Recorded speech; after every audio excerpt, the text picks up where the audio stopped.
I coming sir? आइए।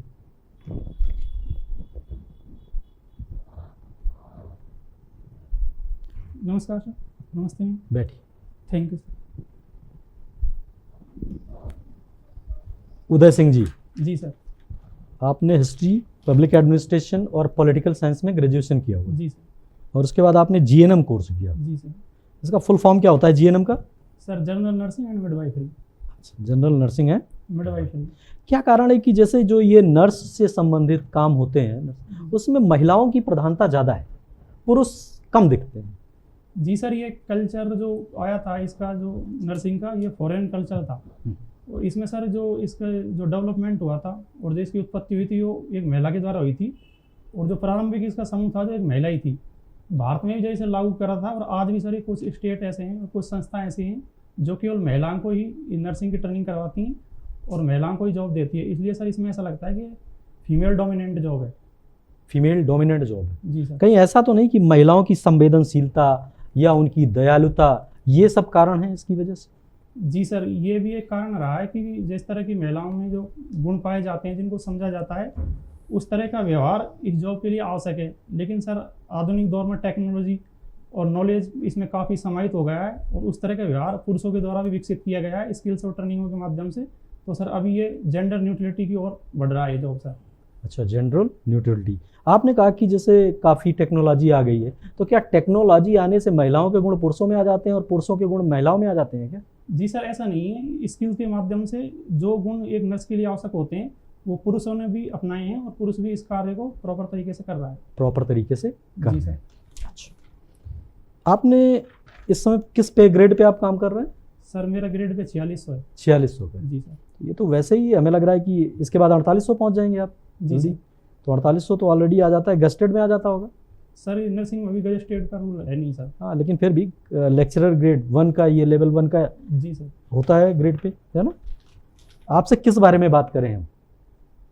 जी sir, generalized. हम इसी के बारे में बात करते हैं, हेल्थ रिलेटेड ही, है जी ना? सर। भारत में आप देखते हो कि हॉस्पिटल की जो संख्या है वो काफ़ी कम है जी और जो हॉस्पिटल हैं, गवर्नमेंट हॉस्पिटल, उनकी जो स्थिति है वो बहुत ही दयनीय है जी सर। है ना? हर जगह की नहीं बात कर रहा हूँ, लेकिन ज़्यादातर जगहों पे आप देखोगे। जी सर। इसकी बेहतरी के लिए कौन से प्रयास किए जा रहे हैं सेंट्रल गवर्नमेंट द्वारा? सर सेंट्रल गवर्नमेंट अभी एक आयुष्मान भारत योजना चलाई है जिसके माध्यम से हेल्थ एंड वेलनेस सेंटरों का निर्माण किया गया है और उनकी संख्या लगभग 1.5 लाख है। सर सेंट्रल गवर्नमेंट अभी बीमा पॉलिसी को अपना रही है, तो बीमा के माध्यम से भी लोगों का हेल्थ में इम्प्रूवमेंट हुआ है। दूसरा सर ये है कि सेंट्रल गवर्नमेंट ने इस बार अपने जो बजट है, हेल्थ बजट, उसमें 13% का ग्रोथ करा है। तो इसके माध्यम से वो इंफ्रास्ट्रक्चर को डेवलपमेंट कर रही है, डिजिटल टेक्नोलॉजी की ओर भी बढ़ रही है ताकि हॉस्पिटल का लोड कम किया जाए। दूसरा सर ये है कि प्राइवेट पार्टनरशिप का उन्होंने इस्तेमाल करना शुरू कर दिया है और एम्स जैसी बड़ी संस्थाओं का निर्माण किया है। इस सरकार ने पिछले 7 साल में 17 से ज़्यादा एम्स खोले हैं और हॉस्पिटल की बुनियादी सुविधाओं को बढ़ाने पर विशेष फोकस किया जा रहा है सर। राजस्थान में कितने मेडिकल कॉलेज हैं? 25 है सर। 25 मेडिकल जी कॉलेज। सर। अच्छा, गवर्नमेंट मेडिकल कॉलेज हैं 25? 17 गवर्नमेंट मेडिकल कॉलेज हैं सर, 8 प्राइवेट हैं। तो इसका मतलब है राजस्थान के लगभग कुछ जिलों को छोड़ के सारे जिलों में मेडिकल कॉलेज है। जी सर। क्या वहाँ पे रिसर्च उस लेवल की होती है जो जयपुर में SRNA या इस लेवल की फैसिलिटीज़ रहती हैं? जी सर, जयपुर के अलावा जो अन्य हॉस्पिटल्स है उनमें रिसर्च का लेवल अभी थोड़ा कम है, लेकिन उनके बुनियादी जो आवश्यकताएं वो ये है कि पहले मरीज को प्रोवाइड कराई जाए हेल्थ सुविधाएं। उनमें धीरे धीरे सर रिसर्च के जो वैल्यू हैं और रिसर्च के जो कार्य हैं वो बढ़ जाएंगे। अगर किसी व्यक्ति को या किसी महिला को, ठीक जी है, सर। हार्ट अटैक आया हुआ है, तो उसको जब इमरजेंसी वार्ड में ले आते हैं तो जो फर्स्ट ट्रीटमेंट दिया जाता है, क्या दिया जाता है? जी सर, हार्ट अटैक के टाइम पे जैसे ही पेशेंट को ऑक्सीजन लगानी होती है, उसकी ECG करवानी होती है और उसको थर्मोलाइज किया जाता है सर। थर्मोलाइज करने के बाद उसके क्लॉट को क्लियर करने के बाद एंजियोग्राफी की जाती है। उसके बाद सर क्लॉट का पता लगा के एंजियोप्लास्टी की ओर बढ़ते हैं। नहीं, जो पहला ट्रीटमेंट किया जाता है वो क्या किया जाता है? पहले सर उसके ऑक्सीजन को मेंटेन किया जाता है। ऑक्सीजन लेवल को मेंटेन किया जी जाता सर। है। अच्छा, ऑक्सीजन जो सिलेंडर होता है उसमें जो ऑक्सीजन होती है वो लिक्विड फॉर्म में होती है या गैस फॉर्म में होती है? सर लिक्विड फॉर्म में। लिक्विड फॉर्म में होती है। और अक्सर देखा गया है कि मैंने देखा है कि अगर किसी को ले गए दूसरे इमरजेंसी केसेस में तो पहला जो होता है वो ग्लूकोज लगाते हैं, ग्लूकोज चढ़ाने का प्रयास करते हैं काफ़ी केसेस में। तो क्या रीजन होता है ग्लूकोज जो मरीज को चढ़ाते हैं? सर हर उसमें ग्लूकोज नहीं होता है, ग्लूकोज की फॉर्म होता है जो जनरल कंसेप्ट है। उसमें सर NaS और सोडियम क्लोराइड वो अलग अलग लिक्विड होते हैं। अगर पेशेंट का RTA केस से जा रहा है या हाइपोग्लाइसीमिया जा रहा है तो उसका यूज प्रेशर को मेंटेन करना होता है। अगर पेशेंट ऐसा लग रहा है कि उसको चोट लगे हुए काफ़ी टाइम हुआ है तो ग्लूकोज लेवल कम होता है, उस स्थिति में ग्लूकोज लगाया जाता है। उस लेवल में। अच्छा, ग्लूकोज अगर दिया जाता है तो क्या उससे ऑक्सीजन लेवल पे भी कोई फर्क पड़ता है क्या बॉडी में?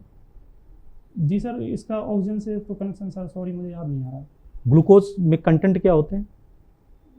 C6H12O12 नहीं, उसमें क्या क्या ग्रेडियंट क्या होते हैं उसके ग्लूकोज के? कार्बन, हाइड्रोजन और ऑक्सीजन होते हैं। कार्बन, हाइड्रोजन और ऑक्सीजन।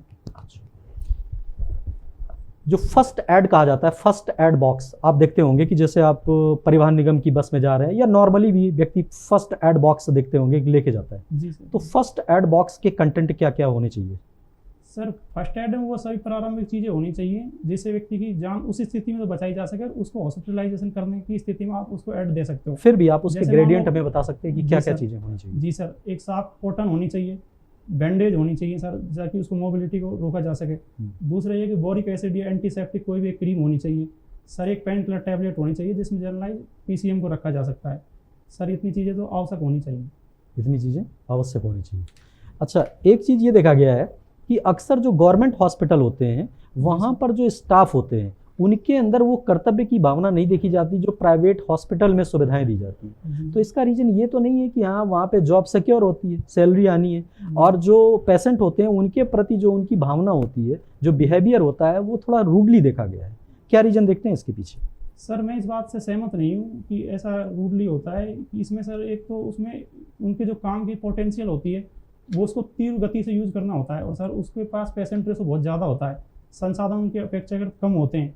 तो सर पेशेंट पे वो जो लोड होता है उसको मैनेज करने का अग्रेसिव तरीका होता है। बाकी वो पेशेंट या अटेंडर के बिहेव के लेवल पर कोई अग्रेशन नहीं होता है। सर वो चीज़ों को तेज़ गति से करने की कोशिश करते हैं ताकि मैनेज किया जा सके टाइम पर। राजस्थान में पर 1000 जनसंख्या पर लगभग कितने डॉक्टर हैं? क्या रेशियो है? सर राजस्थान में लगभग 1600 के आसपास हैं सर। 1600? 1 लाख पे हैं सर ये। 1 लाख पे 1600 डॉक्टर हैं। और जो मानक है वो क्या है? मानक 1000 का होना चाहिए। तो यहाँ पे तो ज़्यादा है। सॉरी सर मैं इसको थोड़ा कर नहीं पा रहा हूँ क्लियर। अच्छा, क्लियर नहीं कर पा रहे हैं, कोई बात नहीं। राजस्थान में जो अभी पिछला बजट पेश किया गया, इसमें स्वास्थ्य से संबंधित कौन सी प्रमुख योजनाएं चलाई गई हैं, कुछ इसके बारे में बताएंगे?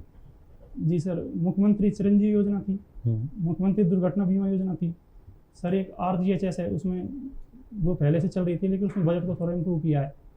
एक सर ये मुख्यमंत्री सड़क सुरक्षा योजना थी, और दूसरा मुख्यमंत्री निःशुल्क दवा योजना है, मुख्यमंत्री निःशुल्क जाँच योजना है सर। जो ये एम्बुलेंस होते हैं, जो मान लीजिए कोई पेशेंट है ग्रामीण क्षेत्र या दूर दराज के क्षेत्र में, कॉल करने पे आता है, क्या नंबर होता है इनका? 108 और सर 104 दोनों होते हैं। ठीक है। BSc नर्सिंग और GNM में डिफरेंस कैसा है? क्वालिफिकेशन का डिफरेंस है या उनका जो काम करने का तरीका है वो भी अलग अलग होता है? नहीं मैम, BSc नर्सिंग और GNM में क्वालिफिकेशन का डिफरेंस होता है। वो एक ग्रेजुएशन होता है और GNM डिप्लोमा होता है।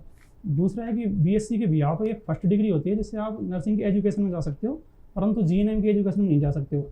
दूसरा जैसा पोस्टिंग का एक अंतर होता है कि अगर कम्युनिटी में आपको नर्स बनना है तो उसके लिए BSc नर्सिंग की आवश्यकता होती है, लेकिन अगर हॉस्पिटल लेवल पर आपको नर्स बनना है तो GNM और BSc नर्सिंग दोनों इक्वल है, और दोनों का जो काम का तरीका वो सेम है, सेम पोस्ट होती है, सेम ग्रेड पे होती है और सेम वर्क प्लेस पर होती है। अच्छा, सीमा हैदर वाली न्यूज़ आपने सुनी है अभी जो चल रही है? जी मैम। आप उसको किस तरीके से लेंगे? सोशली आप उसको लेना चाहते हैं या इंटरनेशनली अंतर्राष्ट्रीय दर्जे पर आप उसको लेना चाहते हैं? जी मैम, मैं उसको राष्ट्रीय स्तर पर देखना चाहता हूँ कि कोई भी व्यक्ति जो इस तरह से हमारे देश में आया है जिसके बारे में हमें कोई जानकारी नहीं है, तो उसके जितनी जांच एजेंसी उनके माध्यम से एक अच्छी और विवेकपूर्ण जांच की जानी चाहिए और प्रत्येक तथ्य का पता लगाया जाना चाहिए। अगर उन पर जांच की जाएगी तो किस किस तरीके की जांच की जाएगी? क्या क्या एक्ट उनके ऊपर लगेंगे? जी मैम, एक्ट तो मैं एकदम क्लियर याद नहीं कर पा रहा हूँ, लेकिन मैम जैसे मान लो कि वो फॉरेनर हैं और विशेषकर वो पाकिस्तान से आई हुई हैं, तो बॉर्डर उन्होंने किस तरह पास किया है, उनका ISI से कोई संबंध तो नहीं है, वो कोई विशेष जासूस बनकर तो हमारे देश में नहीं आई है, हमारे देश की कोई खूबियाँ जानकारियाँ तो नहीं जो जुटा। राष्ट्रीय मुद्दे उठेंगे वो कौन कौन से राष्ट्रीय मुद्दे उठेंगे? सॉरी मैम अभी। अच्छा, नैनो टेक्नोलॉजी क्या है? मैम टेक्नोलॉजी के माध्यम से परमाणु स्तर पर वस्तुओं का निर्माण करके उनको मानव जीवन उपयोग करना नैनो टेक्नोलॉजी है, नैनो स्तर पर। नैनो स्तर की रेंज क्या होती है? 10⁻9 मीटर। पावर 9? -9 मीटर। अच्छा, -9 मीटर। जी मैम। ठीक है। नैनो वाट्स क्या होता है? सॉरी मैम अभी याद नहीं कर रहा। कुछ मेडिकल में यूज़ करते हैं हम नैनो वाट्स का? मैम थोड़ा ये याद कर पा रहा हूँ कि नैनोबोट्स के माध्यम से आप टारगेट ड्रग्स का यूज़ कर सकते हैं। तो जो भी कोई बीमारी होती है वहाँ लक्षित ड्रग के रूप में नैनोबोट्स को यूज़ करते हैं, या सेंसर की तरह होते हैं जो रोगों को पता लगाते हैं। अच्छा, पोटेशियम और क्लोरीन अगर आपको दो दिए गए हैं, एक तो पोटेशियम और क्लोरीन है, उसको आप मेडिकल फॉर्म में किस तरीके से यूज़ करेंगे? जी मैम प्लीज एक बार वापस। पोटेशियम और क्लोरीन दो जी। अलग अलग आपके पास कंपोनेंट है, जी। उनको मेडिकल फॉर्म में आप किस तरीके से यूज़ करेंगे अगर आपके पास कोई मरीज आया है तो? पोटेशियम तो मैम हाइपोकैल्सीमिया होता है तो उसमें दिया जाता है पोटेशियम तो, और क्लोरीन का तो सिंगल फॉर्म में कोई यूज मेडिकल में नहीं होता है, या तो वो सोडियम के साथ सोडियम क्लोराइड के रूप में दिया जाता है। क्लोरीन की सिंगल फॉर्म नहीं होती है सर मेडिकल में। क्यों नहीं होती है क्लोरीन की सिंगल फॉर्म? जी मैम इसके बारे में मुझे पता नहीं। अच्छा, राजस्थान निशुल्क दवा वितरण योजना कब प्रारंभ की गई थी? जी मैम निःशुल्क दवा योजना 2 अक्टूबर 2011 में प्रारंभ की गई थी। 2011 में। जी इसमें किसका योगदान रहा, कुछ जानते हैं आप डॉक्टर के बारे में? सॉरी मैम अभी मेरे को नहीं पता। ठीक है, थैंक यू। आप कहाँ से बिलोंग करते हैं? मैम अलवर से। अलवर से। जी अलवर में क्या फेमस है? अलवर में खाने पीने की दृष्टि से कलाकंद फेमस है, बाकी इंडस्ट्री के लिए भी फेमस है, टूरिज्म के लिए भी फेमस है। आजकल अलवर में बहुत ज़्यादा समस्याएं बढ़ रही हैं एनसीआर रीजन में आने की वजह से। जी मैम। आपको लगता है ये वाकई समस्याएं बढ़ रही हैं ग्राउंड लेवल पर? जी मैम एनसीआर की वजह से कुछ प्रॉब्लम हुई है। किस प्रकार की प्रॉब्लम्स? मैम क्राइम भी हुआ है, क्राइम इसका एक बड़ा कारण है।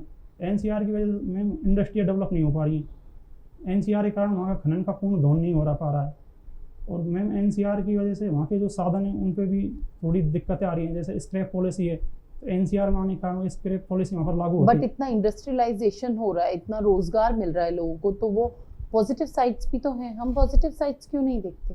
जी मैम मैं मानता हूँ उसकी कुछ पॉजिटिव साइड हैं, लेकिन उसके नेगेटिव इफेक्ट ज़्यादा हैं।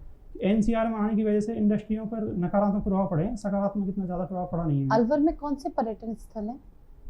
मैम हेरिटेज में तो टूरिज्म में मान लो किला है, बालाकोट का किला है, सरिस्का अभ्यारण्य है जिसमें पांडुपोल आते हैं, भरतोदी जी का मंदिर आता है, और भानगढ़ का किला है, अजयबगढ़ का किला है। वाटर बॉडी टूरिज्म में आपके इसको सिलीसेट की झील है।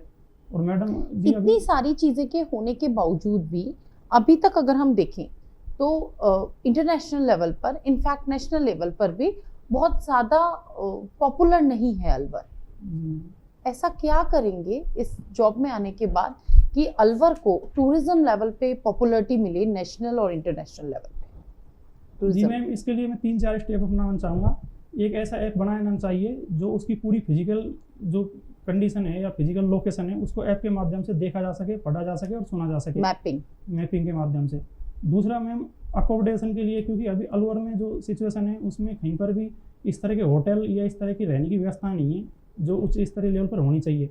दूसरा मैम इसको एक ब्रांडिंग बनाऊंगा, जैसे ब्रांडिंग। और तीसरा मैम ये होगा कि एक सर्किट बनाया जाना चाहिए अलवर में, ताकि जो जैसे राज्य स्तर पे या फिर देश के स्तर पर सर्किट बनाए जा रहे हैं, तो इसमें काफ़ी ऐसे सर्किट हैं जो पौराणिक स्तर से हेरिटेज स्तर पे बनाए जा सकते हैं। तो उनका अगर आपको ये बोला जाए कि आपको किसी व्यक्ति को वहाँ का एम्बेसडर बनाना है, ब्रांडिंग करना चाहेंगे आप, तो आपको ब्रांड एम्बेसडर भी तो बनाना पड़ेगा। जी मैम। तो किस व्यक्ति को चुनेंगे आप इस काम के लिए, टूरिज्म के लिए मैम?